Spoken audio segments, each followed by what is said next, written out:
Welcome to Tamara Tattletales. I'm Tamara, and I spill the tea on your favorite reality stars. Episode 2 of Married at First Sight After Party featured Mark, Katina, and Jasmina. The signature cocktail for this episode was in honor of Jasmina's freak out on her wedding day, and it was called the Oh Shit Sangria. Red wine with a dash of orange juice and cinnamon. Now, Married at First Sight, I'm trying to rock with you on this quote-unquote new show, but this just looks like Unfiltered with a new hostess and some liquor to me. I mean, I'm glad you were able to recycle the chairs from the reunion special and the shelving unit, and probably other decor from the reunion. Way to go, green. But literally, this is Unfiltered with a new hostess. Like, why change the name? I was glad to see Mark there because I would like to know his first impressions of Lindsey. Keisha started off by asking him where he got his nickname. He said his friends gave it to him because he used to be on the beach talking to a lot of different girls, and then they started calling him a shark. Not that exciting of a story, but there you have it. He said on his wedding day, within the first hour of meeting Lindsey's dad, he warned Mark that Lindsey will either go to bat for you or at war with you. You choose. I tell you, they should have interviewed Lindsey's dad before they cast her on the show. He's throwing out all kinds of serious warnings left and right. I love her dad, though. Mark said that most of the people he dated are not as outgoing and more quiet or even median tone compared to Lindsey. Katina said Lindsey's personality is a lot and fun, but not for everyone. When Keisha asked Mark about Lindsey's sense of humor, he said, "That's Lindsey." He likes that she's not shy, though. She keeps it interesting and she's unpredictable because he never knows what she's gonna say. Jasmina said Mark has a lot of personality too and wasn't shy about answering all of Lindsey's questions. Part of her thinks Mark can handle her, and the other part of her is like, I don't know. Mark says it's too soon to tell if they will go the distance because she's a little bit of a lot. He said at his wedding, when people asked him what he thought, he kept saying that it's a lot. Yeah, it's a lot. But he's surprised about all the little things they have in common. When Keisha asked him to rank Lindsey from 1 to 10, he said she's cute, has nice teeth, not his type out of the gate, but he'll see how it goes.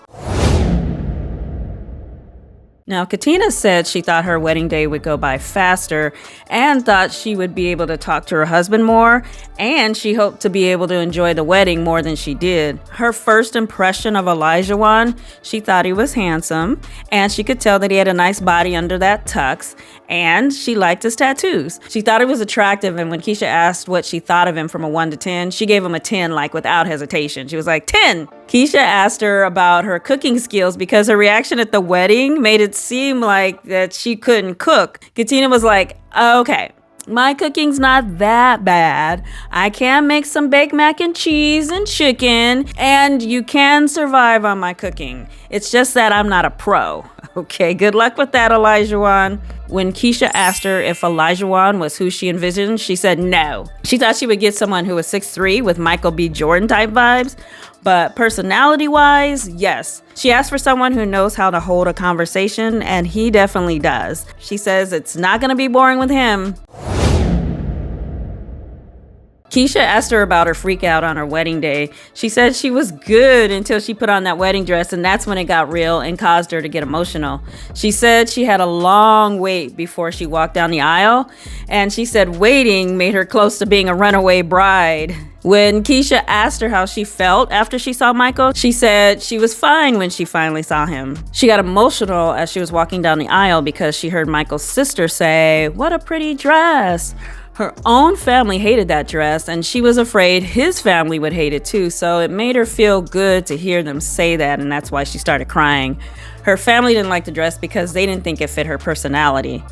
Now, her first impression of Michael is that he was cute and she liked the color of his tuxedo. Keisha asked her why she decided to jump the broom. She said she wanted to be able to start a family tradition. If and when they decide to have children, they can jump the broom in their weddings with the same broom. Now, Keisha explained the history behind jumping the broom, dating back to when Black people were slaves and it was illegal for them to get married, and jumping the broom was their way of sealing their union.